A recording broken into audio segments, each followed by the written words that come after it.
जब प्रत्येक युग में आते हैं प्रभु तो अपनी वही लीला करते हैं और उनकी शिशु रूप धारण करके आते हैं, कुछ समय के लिए संसार में रहते हैं, एक मनुष्य जैसा जीवन जी करके अपने तत्व ज्ञान का प्रचार करते हैं, जिस कारण से वो कबीर परमेश्वर प्रसिद्ध कवि की उपमा भी प्राप्त करता है, उसको कवि कहने लग जाते हैं। ये भी वेदों में प्रमाण है कि वो परमात्मा जो पृथ्वी पर आता है उसकी ये पहचान है। अब पहले आपको दिखाते हैं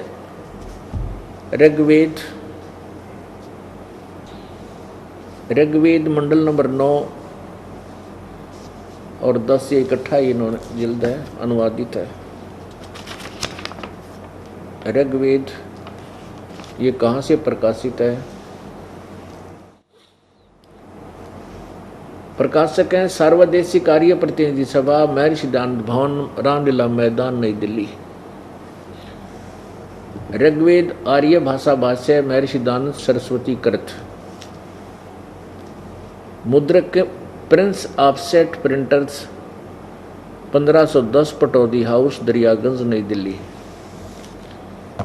इसमें देखिएगा ऋग्वेद मंडल नंबर 9 सूक्त नंबर 1 मंत्र नंबर 9।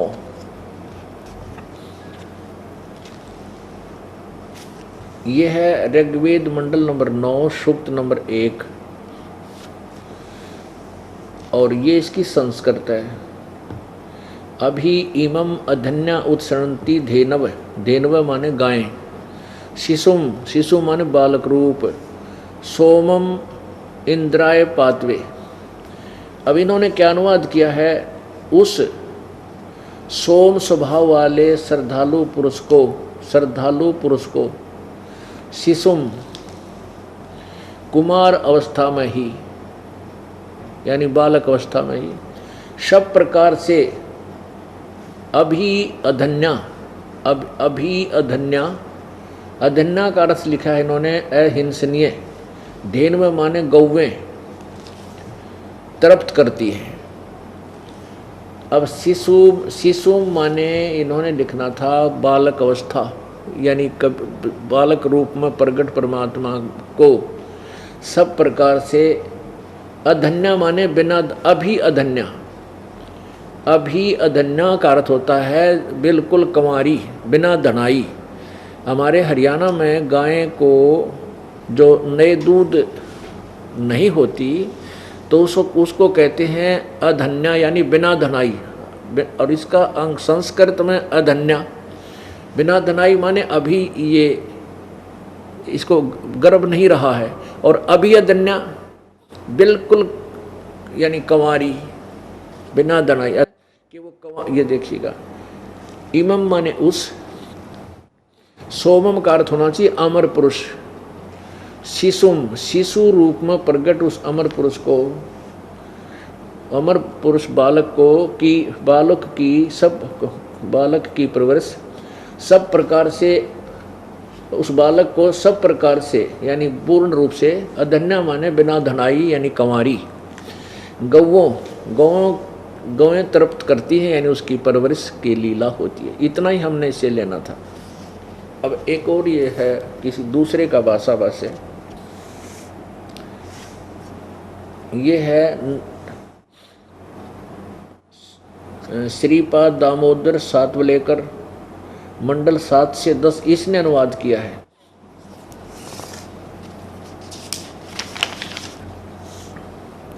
ऋग्वेद भाष्यम महर्षि दानंद सरस्वती, संपादक दयानंद अर्पण, प्रकाशक है विश्व मानव उत्थान परिषद, इतना केंद्र कैलाश, पूर्वी कैलाश, सामुदायिक केंद्र पूर्वी कैलाश, नई दिल्ली। ये मुद्रक है इसकी, कम्यूट डॉट सर्विसेज नई दिल्ली, सर्विसेज नई दिल्ली। अब देखिएगा, ये देखिएगा मंडल नंबर 9 अथ नवम मंडल प्रथम सूक्तम, और इसका 9वां मंत्र यहाँ आ जाता है। ये मंत्र नंबर 9। इमम शिशु, इस पुत्र स्वरूप, देखो इस पुत्र स्वरूप सोम के साथ अधन्याधेनव उत, अधन्य गौवें, अधन्य अवध्य लिखा है इसने, अवध्य, इसका अर्थ होता बिना दनाई गौवें इंद्र को पीने के लिए इस सोम रस के साथ अपने दूध को पिलाती है। इवन कहेगा बेरा थाना सट्टे मार रखे, इधर के उधर एंड वेंड लिख रखा, इसका सीधा अर्थ बना देख, फिर देखो इमम शिशुम, इस पुत्र स्वरूप सोम, सोम माने अमर पुरुष को, के साथ अधन्याधेनव उत, अवध्य, अवध्य लिख दें, गौवें इंद्र सोमम, यानी इंद्र को पीने के लिए इस सोमरस के साथ अभिसनंती अपने दूध को पिलाती हैं। बता कोई अर्थ बना। अब पुत्र स्वरूप कौन है, अब सिर पैर का कहेगा पता नहीं था, इन्हें अनुवाद करने बैठ गए। फिर भी कहने का भाव ये दास का कि मैं अगर सीधा इसका अनुवाद करूं तो आप जी को भी शायद विश्वास ना हो, क्योंकि अन्य जो नकली हैं जिनकी अज्ञान की खाल उतर रही है, वो नकली शेर पाक रहे थे, उनकी वह गधे की खाल में ना एक कुम्हार ने क्या किया, गधे के ऊपर शेर की खाल डाल दी। वह शेर की खाल पाई की तो उसने जंगल में, और वो क्या करे, गधे ने छोड़ दे खेतों में। अब रात्रि के समय चांद की रोशनी, चंद्रमा की रोशनी, और वो गधा आसपास के खेतों में चरण लग गया, और वहाँ रखवाले खेतों के थे, वो भाग जा डर कर, शेर आ गया शेर से, और बखत से जाकर वो उस गधे ने पकड़ लिया हुआ। वहाँ पूरा जो है ना आसपास खोप हो गया कि अभी रात्रि के समय शेर आता है और फसल खा जाता है, और हम तो डर के मारे भाग जाते हैं। ये चर्चा चलते चलते एक पड़ोस के गांव में कुम्हार को पता लग गया। उसने सोचा भाई शेर खेती तो नहीं खाया करे, चलो खेत शेर आ तो जावे, पर शेर खेती तो नहीं खाता। तो उसने सोचा कि अवश्य उस गांव के कुम्हार ने, पहले छोटे गांव में आते 20-30 घर होते थे, उसमें एक आधा ही कुम्हार होता था। वो गांव में आया, एक व्यक्ति से बोला भाई तुम्हारे शेर को मैं पहचान दूंगा, उस शेर को मैं देख लेता हूँ, उसको वश कर लूँगा। गांव वाले बोले भाई तेरा भला होगा, तू कैसे वश करेगा, कि मैं कर लूँगा, तो मेरे साथ चलो। अगना भाई हम नहीं चले। वो कहने लगे तुम ऊपर चढ़ जियो, वृक्षों पर बैठ जाना। 5-10 वो रखवाले वृक्षों पर चढ़ गए, और वो 3-4 गधे ले गया अपने, 2-3 गधे, और वो गधे वहाँ पर छोड़ दिए, वहीं वृक्षों के नीचे खुले।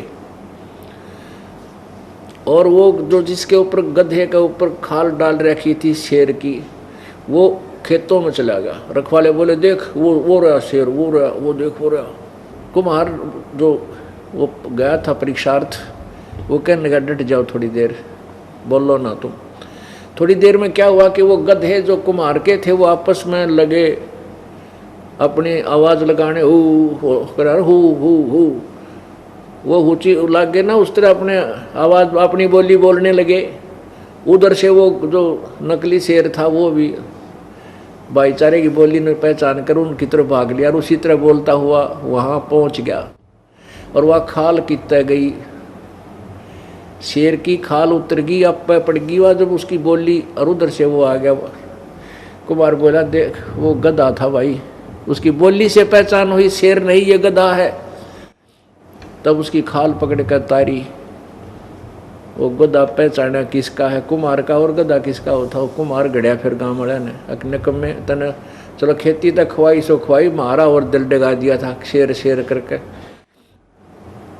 तो अब ये जितने नकली शेर बन रहे थे, इनकी खाल उतार कर दिखा दी दास ने, हैं अब इनके कर्जे पाट रहे हैं, इनको मुश्किल माच रही है। अब क्या करें भाई, कहाँ मरें, फिर क्या करते हैं, रामपाल गुंडा है, बदमाश है, कि जनता का जो ध्यान है सच्चाई से हटाकर बकवाद में लगा जा।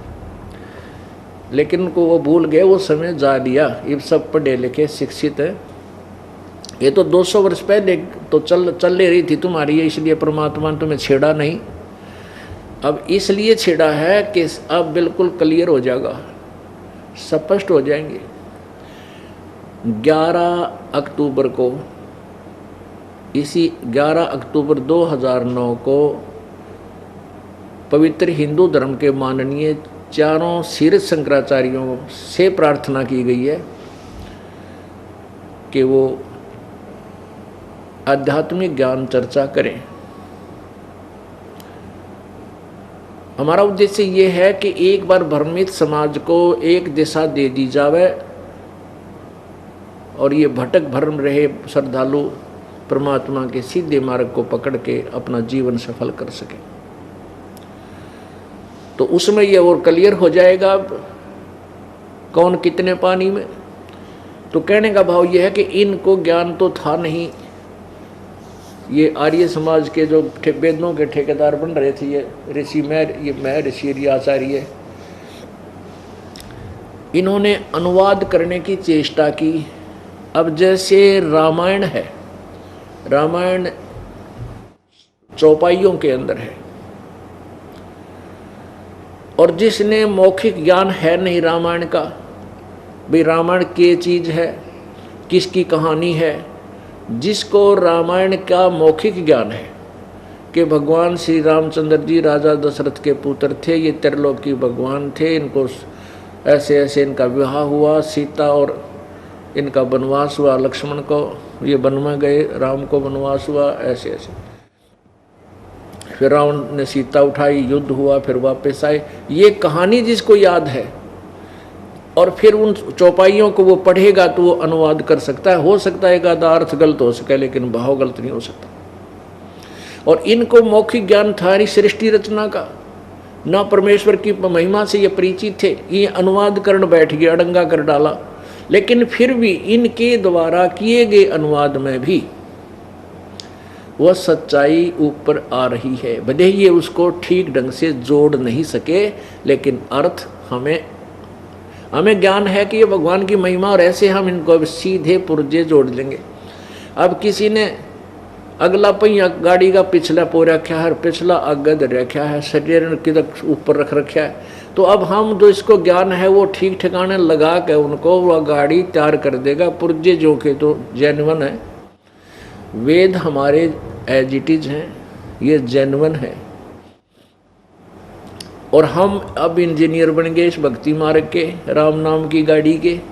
अब इस राम नाम की गाड़ी के इस ठीक ठिकाने पुर्जे लगा करके और ये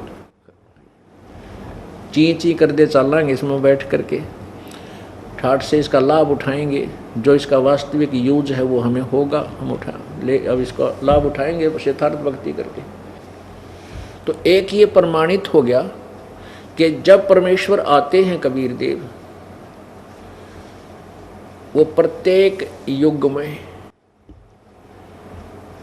एक ऐसी लीला करते हैं और उनका वो नाम पूरे युग में वही लीला उनकी प्रसिद्ध रहती है, उनका नाम वो विशेष प्रसिद्ध रहता है। वैसे तो वो अन्य समय में भी आते रहते हैं और कुछ समय के लिए रहकर घंटा 2 घंटा, दिन 2 दिन, फिर चले जाते हैं, सहस्री जाते हैं, सहस्री जाते हैं।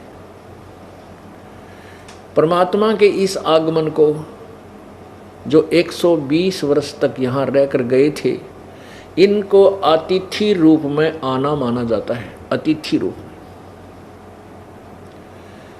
परमात्मा साकार है, मनुष्य सदृश्य है। अभी तक हमें परमात्मा को निराकार बताया गया था, हम परमात्मा को निराकार ही सुना करते थे। और फिर ये भी सुनते थे कि परमात्मा पूरे ब्रह्मांडों का रचयिता है, सब उसी ने सब संसार रचा है। तो पुण्यात्मा निराकार कैसे रचेगा? निराकार इंजीनियर, निराकार यानी जो साकार नहीं है, तो कोई एक पेचकस बना के दिखा दो मैं, और तो जहाज बनाना बहुत बड़ी बात है, एक पेचकस बनवा दो उस निराकार इंजीनियर पे। पुण्यात्मा परमात्मा साकार है। अब देखो कितना सुंदर शरीर प्रत्येक प्राणी का बनाया, और जिस अंग की जहां आवश्यकता थी वहीं लगाई। जहां दो की आवश्यकता थी दो लगाए, एक नाक बंद हो जाए दूसरे में और सांस का जुगाड़ मुंह भी, नाक भी बंद हो जाता मुंह से। यानी कितना हर तरह सूझबूझ से उस मालिक ने यह पुतला बना के हमें दिया। तो क्या बगैर सोच समझ के, बगैर किसी वो साकार के ये बना सकता है? तो पुण्यात्मा अभी तक हमें ऐसे ही गेड़ में डाल रखा था इन्होंने, भ्रमित लोगों ने, भ्रमित इन कथित ऋषियों ने, महर्षियों ने। इनको स्वयं ज्ञान नहीं था, ये और के बताएंगे। तो इस प्रकार ये परमात्मा की महिमा से अपरिचित होने के कारण पूरा मानव समाज भ्रमित है। अब इस पुण्य आत्माओं को, इस भ्रमित समाज को शास्त्र अनुकूल दिशा देने का हमारा प्रयत्न है, और परमात्मा इसे सफल करेगा। हम उनसे बार बार प्रार्थना करते हैं, परमात्मा बहुत युग बीत गए, काल का दाव लगा हुआ है। और परमेश्वर ने स्वयं भी 600 वर्ष पहले जब वो आए थे जुलाहे रूप में, यहाँ एक तत्वदर्शी संत की भूमिका कर रहे थे, तब स्वयं भी बताया था कि कलयुग में एक समय जब ये पिछली पीढ़ी आएगी उस समय समाज शिक्षित होगा,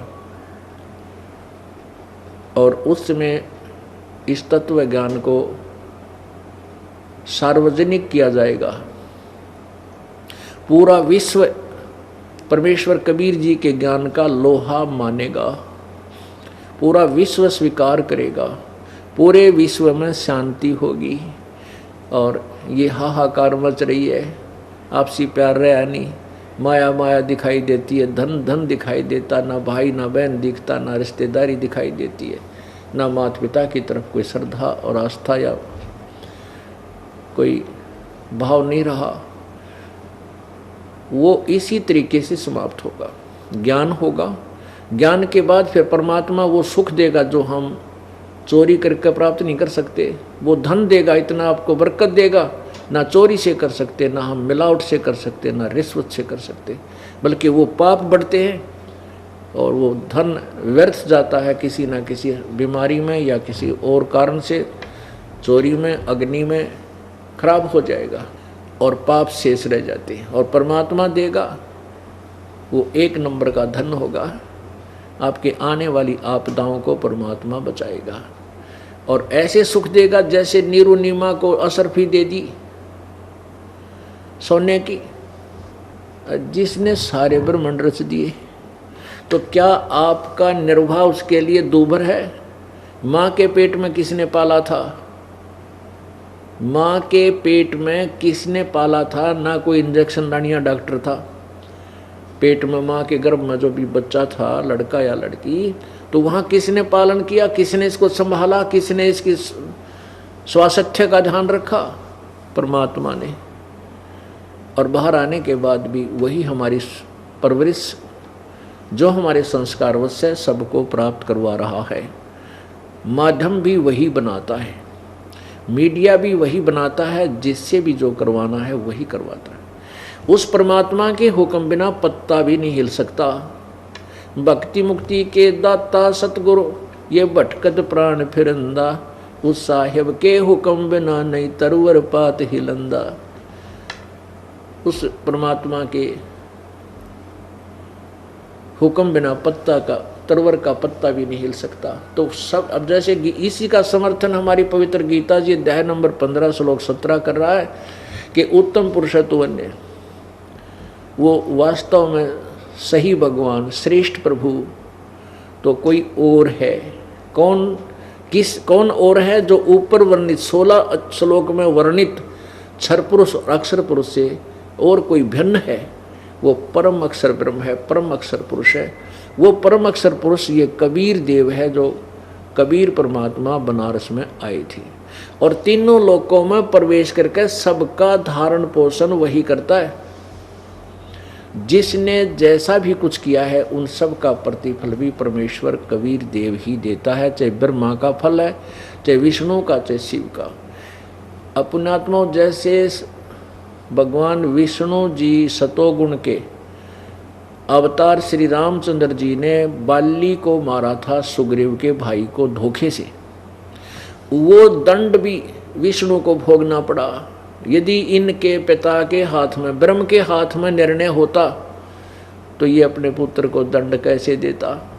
अब न्याय जो परमात्मा ने एक विधान बना दिया कि ये भी उस दंड से दंडित होंगे।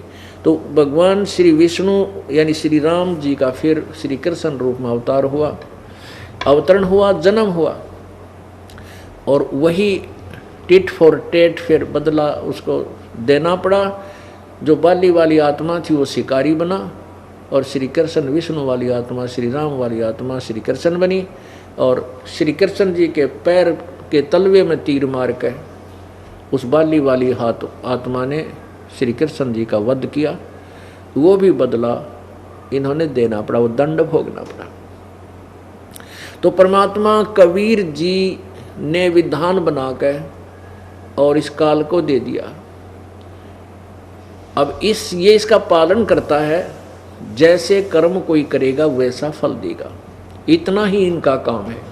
अब यहाँ कर्म काल ने इतने बुरे लगा दिए हमारे कि पृथ्वी ऊपर पग जो धारे, करोड़ जीव एक दिन में मारे। अब जो साधना वेदों में वर्णित है, जो भक्ति विधि अन्य शास्त्रों में वर्णित है, जैसे पुराणों में, गीता जी में, ये साधना पाप नाशक नहीं है, पाप नाशक नहीं है। हाँ, जैसे कर्म करोगे वैसा फल इनसे मिलेगा। पाप नाशक साधना कबीर परमेश्वर के सूक्ष्म वेद में है, वो 5वां वेद है। वो उस वेद का ज्ञान परमात्मा ने स्वयं ही आकर दिया है। वो कबीर वाणी जैसे आपने गीता जी अध्याय नंबर 4 के श्लोक नंबर 32 में देखा पढ़ा कि जो अध्याय नंबर 4 के 25 से लेकर 30 तक जो साधनाओं का वर्णन है, इस तरह के बहुत प्रकार के जो साधना, यज्ञ, भक्ति विधि उस ब्रह्मण मुखे परमात्मा परमेश्वर सच्चिदानंद घन परमेश्वर की वाणी में विस्तार से कहे गए हैं। और उससे, उस साधना को करने से पूर्ण रूप से मोक्ष प्राप्त हो जाती है। और वो साधनाएं जो सवसम वेद में लिखा है वो कर्म करते करते पूर्ण होती हैं, कर्म करते करते ही वो साधना की जाती है, ऐसा वर्णन है। अब इसका आपको थोड़ा सा दिखाते हैं वर्णन। अब पुण्यात्माओं वेदों में आपको दिखाते हैं उस सच्चिदानंद घन की वाणी, कबीर वाणी। उस परमात्मा का क्या नाम है? वो परमात्मा कौन है जो कवि की उपाधि प्राप्त करता, वेद बताते हैं। अब देखिए ऋग्वेद मंडल नंबर 9 के सूक्त नंबर 96 में, ये वही वेद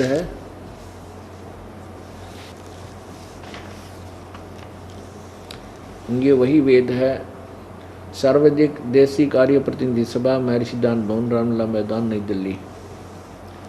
ऋग्वेद आर्य भाषा भाष्य, महर्षि दयानंद सरस्वती कृत, मुद्रक Prince Offset Printers, 1510 Pataudi House Daryaganj.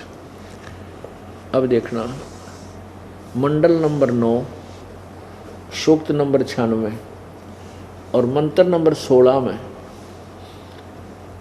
अब इन्हीं के अनुवाद को पढ़ेंगे। हे परमात्मन, गुहम, गुहम माने सर्वोपरि रहस्य, ये ब्रैकेट में संस्कृत है, यहाँ अनुवाद हिंदी है। चारू माने श्रेष्ठ, नाम, नाम जो तुम्हारी संज्ञा है आप उसका ज्ञान कराएं।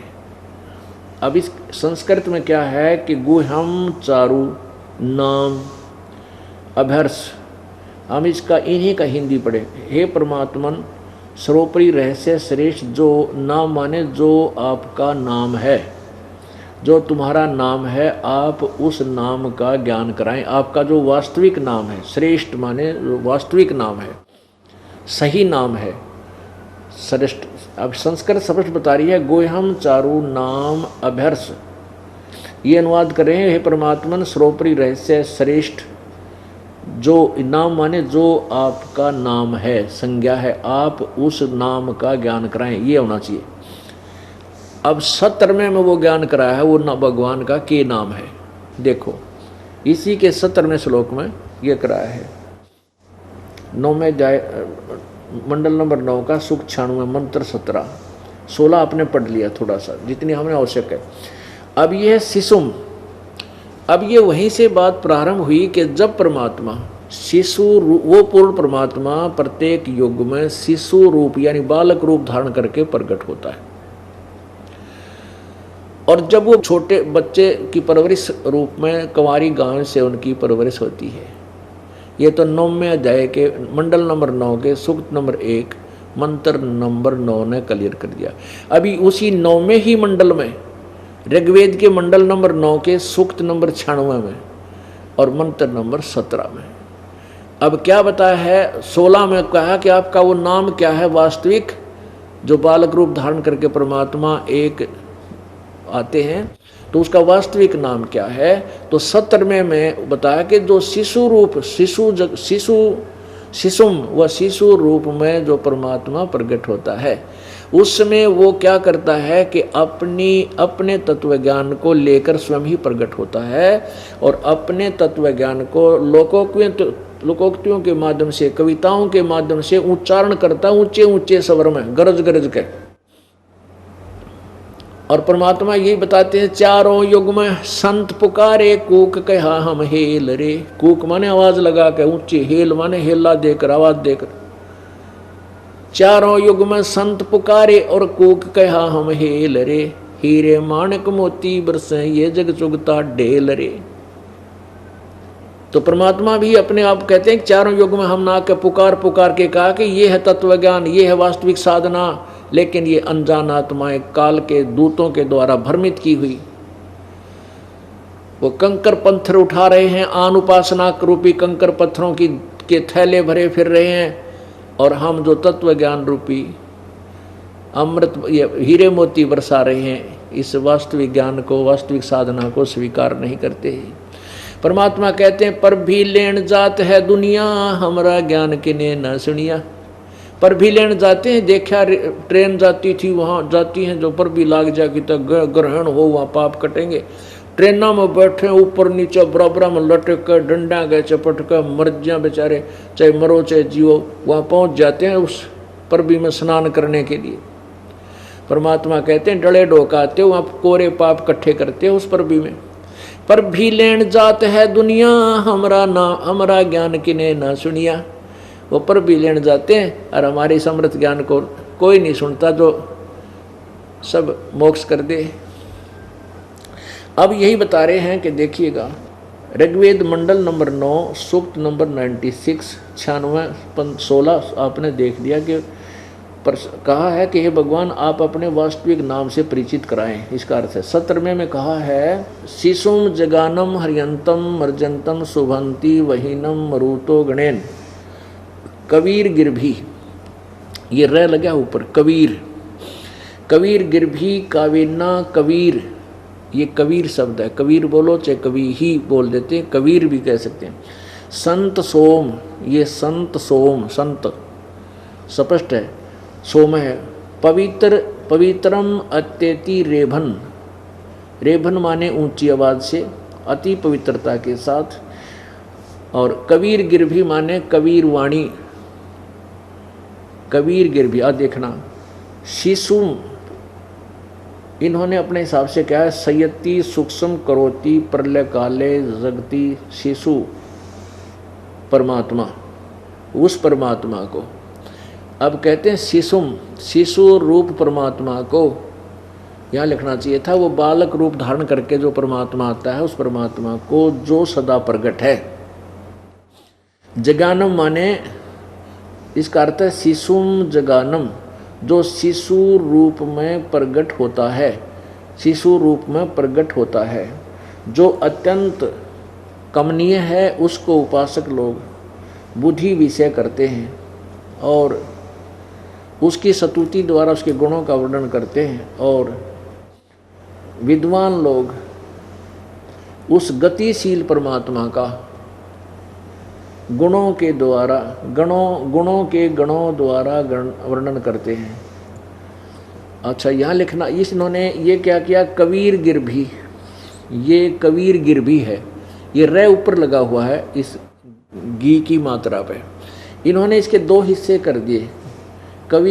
कबीर को ये रे के स्थान पर हलंत लगा दिए, हलंत के स्थान पर दो बिंदी लगा दी, और गिर भी इसका अर्थ कर दिया कवि लोग। गिर भी माने वाणी द्वारा, गिर भी माने वाणी द्वारा, कबीर माने कबीर।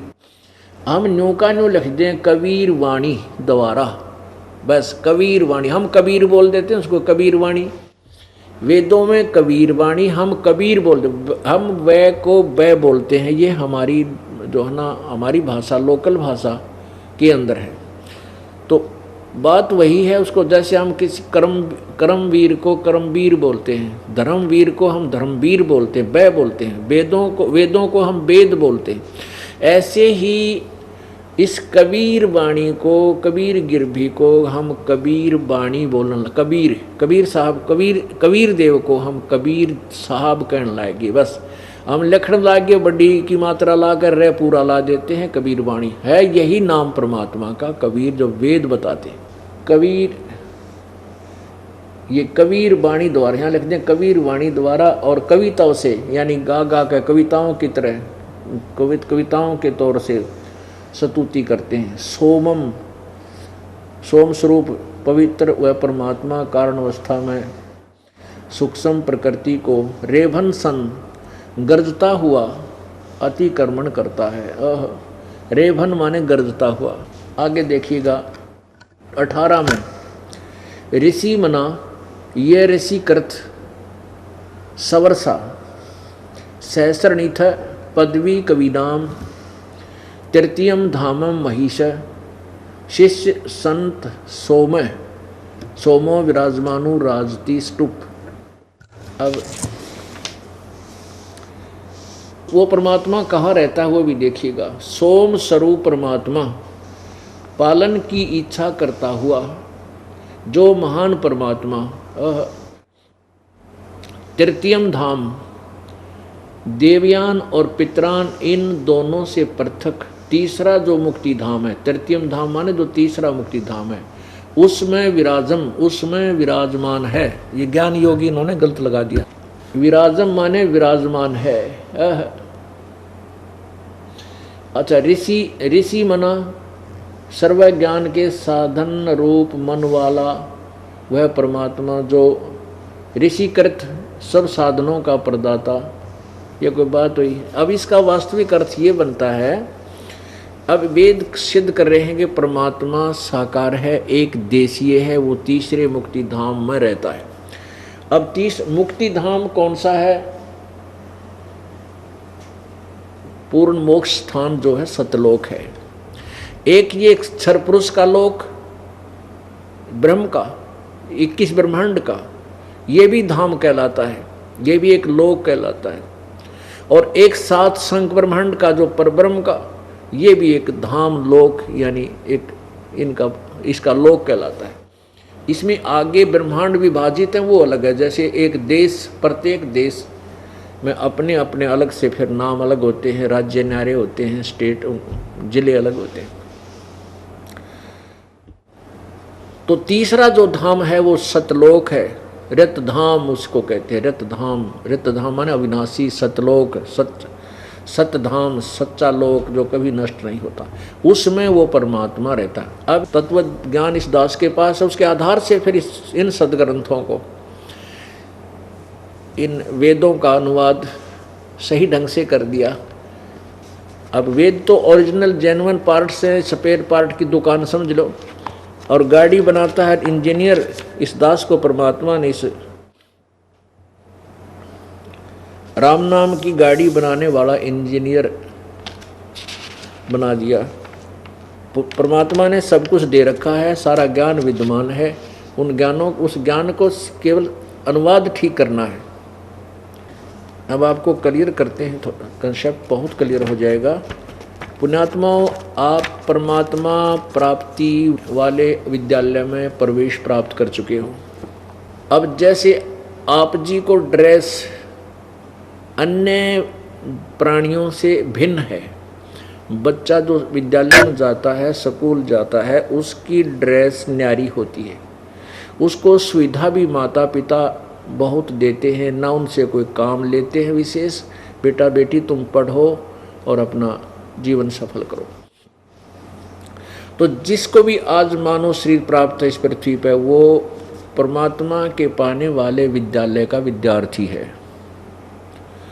और जो विद्यार्थी अपना कार्य पूरा नहीं कर रहा है, वो पढ़ नहीं रहा है, तो वो फेल हो जाता है, असफल हो जाता है। फिर वो कितना पश्चाताप करता है कि एक समय एक व्यक्ति एक रोड बन रहा था, सड़क बन रही थी, और वहाँ पर वो भी उसकी पत्नी भी वहाँ मिट्टी डाल रहे थे, मजदूरी कर रहे थे, और वहीं उनके बच्चे रेत के अंदर वृक्ष के नीचे लेटे हुए थे रेते में। कोई खेल रहा था, कोई सो रहा था। उसी समय उसी रोड का एग्जीक्यूटिव इंजीनियर आ गया, यानी एक्शन, और वो उसका सहपाठी था। किसका? जो मिट्टी ढो रहा था। जब वो एक्शन आगे जा चुका अपना, वहाँ उनके इंस्पेक्शन आदि करके,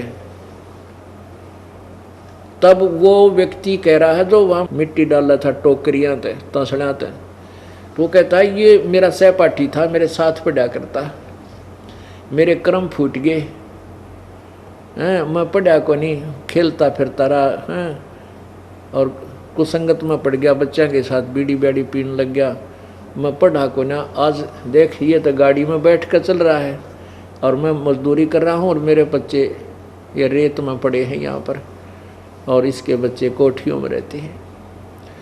अब पुण्यात्माओं, परमात्मा कहते हैं ऐसे रोगे तुम जब ये मनुष्य शरीर आपके हाथ तो छूट जाएगा। कहते हैं अच्छे दिन पाछे गए, गुरु से किया ना हेत, अब पछतावा के करया चिड़िया चुगी खेत।